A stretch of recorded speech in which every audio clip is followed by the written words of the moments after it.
Welcome to my YouTube channel. और आज मैं बात करने जा रही हूँ कुछ इंटरव्यू टिप्स के बारे में। जब भी हम इंटरव्यू देने जाते हैं हम कुछ ना कुछ गलती कर देते हैं जिसकी वजह से हमको रिजेक्शन फेस करना पड़ता है या फिर वो कोई नेक्स्ट कैंडिडेट को हायर कर लेते हैं इंटरव्यू वाले। तो किस तरीके से हम इंटरव्यू दे सकते हैं उसकी कुछ टिप्स एंड ट्रिक्स हैं। सबसे पहले मैं यहाँ पे बात करना चाहूँगी रिज्यूम की रिगार्डिंग। तो जब भी आप अपना रिज्यूम बना रहे हैं तो उसमें आप कुछ बातों का ध्यान रखें। एक तो अगर आपका रिज्यूम बहुत ज़्यादा बड़ा नहीं होना चाहिए लेंथ में, और ज़्यादा छोटा भी नहीं होना चाहिए, ये एकदम मीडियम साइज़ का आपका जो रिज्यूम होना चाहिए। उसके बाद जब आप रिज्यूम को बनाते हैं तो जो आपका प्रीवियस कंपनी का एक्सपीरियंस आप बताते हैं उसमें लिखते हैं, तो कोई भी आप इस तरीके का एक्सपीरियंस ना लिखें जिससे कि नेगेटिव इम्पैक्ट आपका पड़े। जैसे कि आपने उसमें 2 मंथ का एक्सपीरियंस लिख दिया है या 3 मंथ का लिख दिया है। अगर आप एक कंपनी का लिख रहे हैं स्टार्टिंग में तो आपका 2 मंथ का एक्सपीरियंस भी अच्छा लगेगा उस पर लिखा हुआ। लेकिन अगर आपने जो 3 या 4 कंपनियों में आपने वर्क किया है और आप धीरे धीरे रिज्यूम में लगा रहे हैं कि आपने एक जगह काम किया 2 महीने, फिर उसके बाद आपने जॉब लेफ्ट कर दी, फिर आपने दूसरी जॉब स्टार्ट करी, फिर 3 मंथ का आपने एक्सपीरियंस लिख दिया, फिर आपने जॉब लेफ्ट कर दी, तो इस तरीके से एक नेगेटिव इम्पैक्ट पड़ता है, नेगेटिव इंप्रेशन पड़ता है आपका। तो आपने जहाँ पे अच्छा काम किया है, करीबन आपने 1 ईयर का काम किया है या 6 मंथ का काम किया है, इस तरीके से आप अपने रिज्यूम में लिख सकते हैं।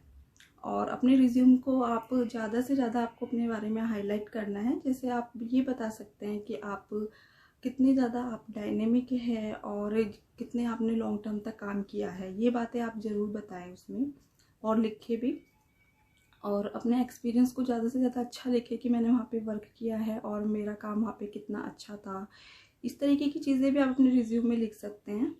और जितना भी आप रिज्यूम में लिखते हैं उसी से रिलेटेड आपके क्वेश्चंस होते हैं, तो अपने अपने रिज्यूम को थोड़ा ईजिली भी बनाएं कि इतना भी ना बनाएं हैवी कि आपके जो क्वेश्चंस है वो ज़्यादा टिपिकल हो जाए। जैसे आप अपनी हॉबीज़ के बारे में कुछ ऐसा आपने लिख दिया कि मैं राइटर बुक पढ़ता हूँ या लिखता हूँ, या क्या कहते हैं मैं टीवी देखना मुझे पसंद है, या तो वो कुछ भी इस तरीके का पूछ लेते हैं कि आपको टीवी देखना पसंद है तो आपको इस न्यूज़ रिलेटेड कुछ क्वेश्चन पूछ लेते हैं, तो तभी आप एकदम से ब्लैंक हो जाते हैं।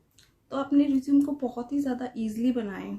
और उसके बाद जैसे आपने इंटरव्यू स्टार्ट किया है, आप एकदम इंटरव्यू के जैसे आप कंपनी में पहुँचे, उसके बाद मैं सबसे पहले आपको ये भी बताऊंगी कि आप कंपनी में जब जाते हैं तो आपकी किस तरीके से कंपनी को आपको सर्चिंग। तो जब आप कंपनी सर्च करते हैं तो वो कंपनी आपकी थोड़ी सी जेन्युइन कंपनी होनी चाहिए। आपने उस पर जो नेट पे सर्च मारा है उसको, जैसे आपके गूगल पे आप उसको सर्चिंग करते हैं तो कंपनी का काफ़ी अच्छी प्रोफाइल आपको दिखनी चाहिए, या आप उसको अच्छे से वो आपकी जो कंपनी है वो सर्च में आ रही हो। तो आप डायरेक्ट कंपनी में इंटरव्यू देने जाएं और कंसल्टेंसी वगैरह से ना जाए आप इंटरव्यू देने, ये ज़्यादा जो बेटर रहता है। आप डायरेक्ट कंपनी में जाएंगे तो ज़्यादा सही रहता है आपके लिए इंटरव्यू देना, और वहाँ पे कोई भी आपसे चार्जेस भी नहीं लेते हैं, तो वहीं पर आप अपना एक परफेक्ट इंटरव्यू दे सकते हैं। और जो सबसे पहले आप जैसे इंटरव्यू देने जा रहे हैं, मैं तो उसकी टिप्स आपको बता देती हूँ। सबसे पहले हमारी ग्रीटिंग्स होती है। आप जैसे भी आप कहेंगे मैं कम इन सर, मैं कम इन मैडम। उसके बाद जब आप एंटर करेंगे रूम में, उसके बाद आपसे सबसे पहले ये पूछा जाएगा कि हाउ आर यू। तो आपको क्या बताना है, आप बेसिकली हम बोलते हैं फाइन, थैंक यू, लेकिन आपको ये बोलना है कि आई एम गुड या वेरी गुड।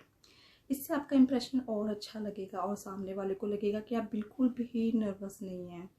क्योंकि जब हम बोल देते हैं कि आई एम फाइन तो उनको आपके मूड से पता लग जाता है कि आप नर्वस हो रहे हैं या आपका मूड अच्छा नहीं है या आप कैसे इंटरव्यू देंगे। तो सब चीज़ें क्लियर यहाँ से भी हो जाती है। तो थोड़ा सा अपने आप को इस तरीके से अवेयर सा बनाएं, थोड़ा सा फैमिलियर सा बनाएं, जिसे आप ये भी बोल सकते हैं हाउ आर यू मैम। आप ये फर्स्ट आपका जो क्वेश्चन आता है कि tell me about yourself. Tell me about yourself का जो आप आंसर देंगे ज़्यादा बड़ा भी नहीं आपका होना चाहिए कि आपने बहुत ज़्यादा लेंथ खींच दी है अपने बारे में बताने के लिए। आप एक बिल्कुल ही छोटा सा आप आंसर इसका रखेंगे और उसमें आप अपनी क्वालिटीज़ भी आप उसमें बता देंगे। तो आप ये बता सकते हैं कि I am Rashmi from Delhi, myself Rashmi Singh, I am from Delhi, I have a 10 years experience in the real estate company। आप इस तरीके से अपने बारे में बता सकते हैं। फिर आप अपनी हॉबीज़ के बारे में बता सकते हैं।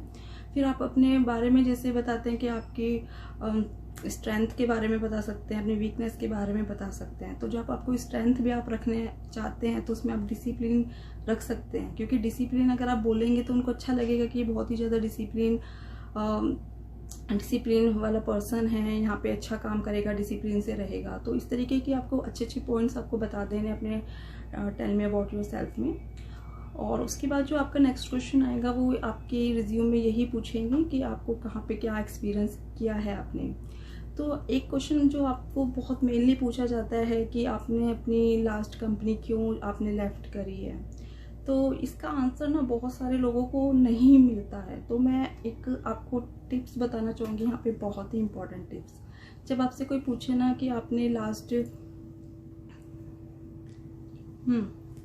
जब आपसे पूछा जाए ना कि आपने लास्ट कंपनी क्यों आपने लेफ़्ट की है, तो इसका सबसे ज़्यादा अच्छा आंसर यही है कि आप कह सकते हैं कि मुझे ना वहाँ पे सैलरी की प्रॉब्लम थी, या तो सैलरी मेरे टाइम से नहीं आती थी, या फिर आपने जो सैलरी बहुत ही ज़्यादा मेरी वहाँ पे कम थी।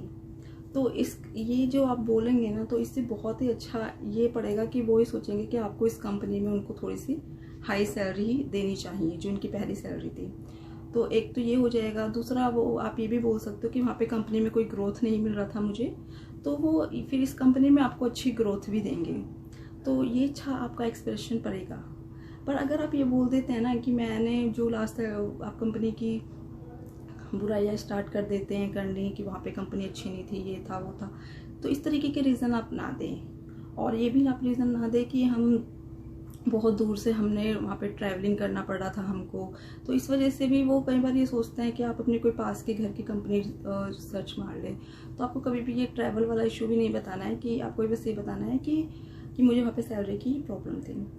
और उसके बाद जैसे आपसे पूछा जाता है कि एक्सपेक्टेड सैलरी क्या आप लेना चाहेंगे, ये क्वेश्चन आपको जब पूछते हैं ना, तो आपको तभी समझ जाना चाहिए कि आपका सिलेक्शन हो रहा है। क्योंकि एक्सपेक्टेड सैलरी तक तभी कोई आपको बोलेगा जब उनको लग जाएगा कि आप अच्छे कैंडिडेट हैं, तभी वो आपसे एक्सपेक्टेड सैलरी पूछेगा। अगर आपसे नहीं पूछ रहा है वो सैलरी के रिलेटेड कुछ भी, तो वो उनको थोड़ा सा आप पे डाउट हो रहा है कि आपको वो ले या ना ले, या सिलेक्ट करे ना करे। तो अगर आपसे पूछा जाए ना एक्सपेक्टेड सैलरी क्या है, तो आपको ये बोल देना है कि जहाँ पे मैं जितनी यहाँ पे डिज़र्व करता हूँ आप मुझे उतनी दे दीजिए यहाँ पे। और आप अपनी तरफ से ये मत एकदम से सैलरी बढ़ा के मत बताइए क्योंकि मुझे इतनी चाहिए उतनी चाहिए, तो ये भी एक रिजेक्शन का जो है रीज़न हो जाता है। और उसके बाद आपसे बहुत सारी चीज़ें यहाँ पे जैसे पूछी जाएगी कि आप किस तरीके का काम करते हैं, या आप जहाँ पे काम करते थे आपका वहाँ पे क्या वर्क था, तो वो सब आप एक्सप्लेन कर देना कि मैं वहाँ पे इस तरीके का काम करता था और मैं अपनी कंपनी में ना वहाँ पे बहुत अच्छा था, या फर्स्ट था या सेकंड था, कौन सी मेरी वहाँ पे पोजीशन थी। इस तरीके की आप बातें बता देना कि मेरा वहाँ पे प्रमोशन भी हुआ है। अपने बारे में ज़्यादा से ज़्यादा क्वालिटी बताएं। और बहुत सारे क्वेश्चंस आपके पास ऐसे आएंगे कि आपको उनका आंसर नहीं पता होगा, तो आप एकदम से ऐसे मतलब हाइपर या नर्वस नहीं हो जाना है। आपको बस ये बोल देना है कि yes I will practice on that, मैं इस क्वेश्चन पे प्रैक्टिस करूँगा, या मैं इस जो आपने क्वेश्चन मुझसे पूछा है मैं इसके बारे में रीड कर लूँगा या सीख लूँगा। अगर आपको नहीं पता है तो आप एकदम ब्लैंक मत हो जाना उस क्वेश्चन पे। और हमेशा आपको क्या करना है, आई कैन का। तो आपसे ना कई बार ये पूछा जाएगा क्वेश्चन में कि आपका ये ऑफिस टाइमिंग आपकी ये है, या फिर आपको इतना दूर से आपको आना होगा या कुछ भी, तो आप एकदम से ना अटक मत जाना, या बिल्कुल भी ऐसा फील मत कराना कि आप नहीं कर सकते हैं उनको। आपको अपने फेस पे सिर्फ ये दिखाना है कि yes I can do it and don't worry, I will manage. बस ये दो बात आपको हमेशा बोलते रहना है वहाँ पे।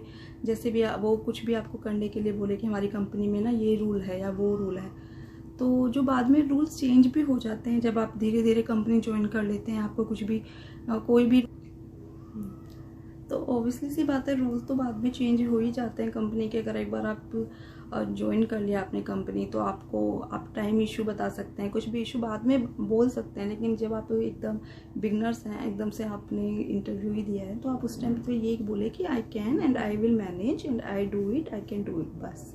इस तरीके से आप अपना इंटरव्यू को ख़त्म कर सकते हैं। और यहाँ पे जो आपकी ड्रेसिंग सेंस है उस पर भी थोड़ा ध्यान रखिए। जब आप इंटरव्यू देने जाएंगे तो आप अपना जो ड्रेसिंग सेंस है वो बिल्कुल ही आप फॉर्मल रखें, प्रोफेशनली रखें।